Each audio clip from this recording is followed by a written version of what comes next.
दिनै बिटिआरनि गोजोन गोरोबथा सान आरो बे गोजोन गोरोबथा सानजोंनो लोब्बा लाखिनानै सारा बिटिआरआवनो बयबो बर'फ्रा गोजोन फोसावनायनि थांखिजों मटरसाइकेल हानजा सुरदों। बेजोंनो लोगोसे गुबुन गुबुन समायना हाबाफारि बानजायदों। बेबायदिनो बाक्सा सालबारिनि सालबारि गोजौसिन गेजेर फरायसालिनि गेलेग्रा फोथाराव सानसेनि मेहेरगोनां हाबाफारिजों बिटिआर गोरोबथा सान फालिदों। सालबारि जिल्ला लाइमोन गांखं इउपिपिएलनि बानजायनायाव बिटिआर गोरोबथा सानखौ फालिनाय जादों। आरो बे सान फालिनाय फुंबिलिनिफ्रायनो फिरफिला बिरहोनाय मुंख्लं बावनाय बायदि मेहेरगोनां हाबाफारिजों जागायो। बेबायदिनो फुंबिलिनि समाव 500निबो बारा सुबुंफोरनि मटरसाइकेल हानजा सुरनाय हाबाफारि लानाय जायो। लोगोसेयैनो इन्टार प्राइमारि बोलुर गेलेनाय बादायलायनाय हाबाफारिबो लानाय जायो। आरो बे बादायलायनायनि बान्था राननायखौ मोनाबिलिनि समाव मोनसे मेहेरगोनां हाबाफारिनि गेजेरजों मावफुंनाय जागोन होननानै मिथिहोयो। हाबाफारियावनो बाहागो लायो इएम धनन्जय बसुमतारी, सालबारि महकुमा बेंगिरि लक्ष्यज्योति दास आरो इउपिपिएल दलनि गोबां दैदेनगिरिफोरा। আমাৰ এটা বিশেষ দিন, যেহেতু আমাৰ 3টা চুক্তি হৈ গ'ল বিটিচি অঞ্চলত, বিএসসি চুক্তি, বিটিচি চুক্তি আৰু বিটিআৰ চুক্তি।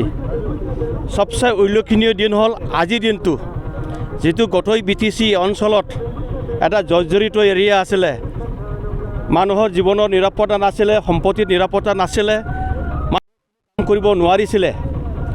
আজিৰ দিনটোত পুৰা শান্তি আমাৰ মাজত ঘূৰি আহিছে।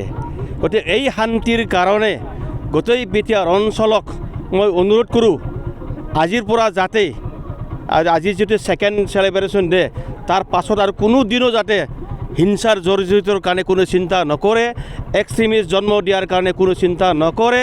আজিৰ পৰা মই অনুৰোধ কৰিম সকলো বিটিআৰবাসী ৰাইজক এই বিটিআৰ অঞ্চলখন উন্নতি কৰাৰ স্বাৰ্থত এই বিটিআৰকৰ এটা গঠনমূলক মানে শিক্ষা দিয়াৰ ক্ষেত্ৰত চবে যাতে আগবাঢ়ি আহে। আৰু সকলোকে মই বিটিআৰৰ একৰ্ড ডে, পিছ একৰ্ড ডে হিচাপে শুভেচ্ছা বাণী জনালোঁ। ধন্যবাদ।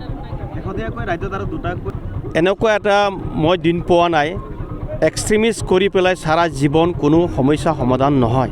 সেইটো আলোচনাৰ মাধ্যমত আহিব লাগিব।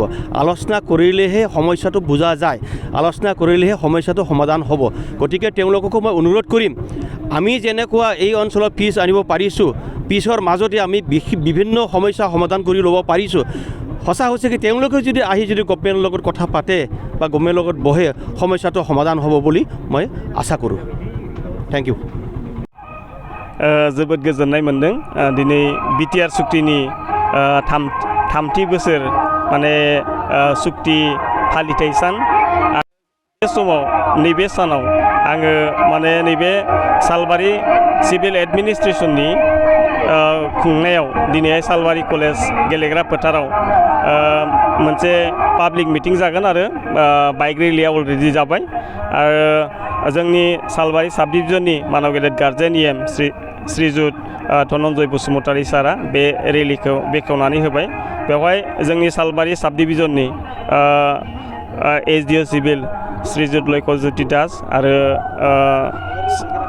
जाला सार्कोलनि रेभिनिउ सार्कोल रितुतम बरा आरो सालबारि साब डिभिजन एडमिनिस्ट्रेशननि गासै माने अफिसियेलफोरा बेवहाय बाहागो लादों। आङो जोबोद गोजोननाय मोनदों आरो रायजो राजा बिथांमोननो आं बेखौ माने फोस्रावनो मोननानै जोबोद गोजोननाय मोनगोन जे जोंनि बिटिआर ओनसोलाव 100% सान्थिया फैबाय आरो बिटिआर सुक्तिया जे खोब मोनसे माने पजिटिभ मोजां मोनसे सुक्ति, बेखौ दिन्थिनो हानायाव आखरे आखरे मोनफ्रोमबो सुक्तिनि दफाफोरा मावफुंजानायाव निश्चय रायजो राजाया माने गोजोननायखौ मोनदों। हयथ' सिगाङाव बुजियाखैमोनब्लाबो दिनैहाय मोनसेनि उनाव मोनसे माने बुजिगासिनो दङ। आङो नै मोनसे खोथाखौ माने जोंनि थासारिखौ लानानै आरो खोब मोजां मोनदों जे जोंनि बिटिआराव 100% सान्थियाथ' फैबाय, आरोबाव बे सान्थिखौ बे ओनसोलाव थानाय गासै रायजो राजा, गासै माने जनगोष्ठी, हारि हारिसा गासैबो जाहाथे बे सान्थिखौ लानानै बे ओनसोलखौ जौगाखां मोनसे ओनसोल दानायाव बयबो जाहाथे बाहागो लानो हायो आरो बे ओनसोलनि जौगानायनि गासै माने सादखौ बिदैखौ जाहाथे बयबो हारिया जाहाथे मोनलोङो, बेखौ आङो माने बयखौबो खावलायो।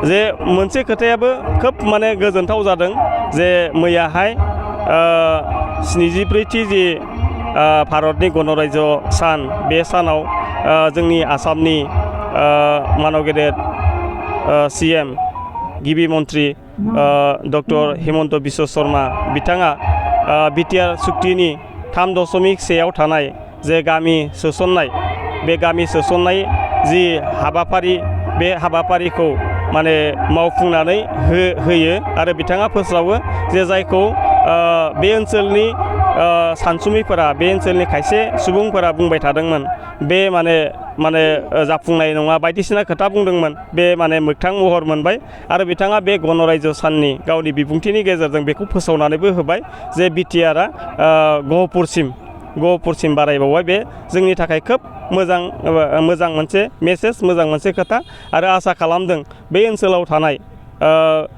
क'क्राझारनिफ्राय गहपुरसिम थानाय गासै हारिसा बिथांमोननि जि आसा आकांक्षा बेखौ बिटिआर सरकारा निश्चय माने सुफुंनो हागोन आरो आसाम सरकार भारत सरकारा नैबे सुक्तियाव थानाय मोनफ्रोमबो दफाखौ मावफुंनानै बे ओनसोलखौ 100% जौगाखां मोनसे ओनसोल गायसननायाव निश्चय माने गेदेर मोनसे बिहोमा होगोन होननानै आङो आसा खालामो। नोंथाङा सानाय सुनाय बेरामनि जेंनायाव गोग्लैदों नामा? जुदि नोंथाङा सानाय सुनाय दंब्ला जिंगासिनांगौ गैया। चिरां जिल्लानि बेंटल गेट साफागुरियाव दायो SI निउर' थेरापि सेन्टार दंसै। बे थेरापि सेन्टाराव नोंथाङा गोरलैयैनो देहानि सानाय सुनायखौ फाहामथाय लानो हागोन। बे आथिं सानायानो जाग्रोदों ओमफ्राय जानाया एसे सिगांनिफ्रायनो जाखादों ओमफ्राय बिदिनो गुबुन मुलि जाबाबायदों ओमफ्राय हामाखै। दिनैनि ट्रिटमेन्टआ आङो एसे मोजां मोनसिनबाय। जेरै सिं सानाय, आफादावरि सानाय, मोदोम जरा सानाय, आइजोफोरनि जेंना, खर' सानाय बायदि बेरामखौ फाहामनाय जायो। लोगोसेयैनो बे सेन्टाराव थानानै फाहामथाय लानो हानायनिबो सुबिदा खालामदों। नोंथांमोनहा SI निउर' थेरापि सेन्टाराव फाहामथाय लानो गोसो दंब्ला नैबे मबाइल नम्बर 7620160459 नङाब्ला 9476977956 आव थोंजों सुलाद लानो हागोन।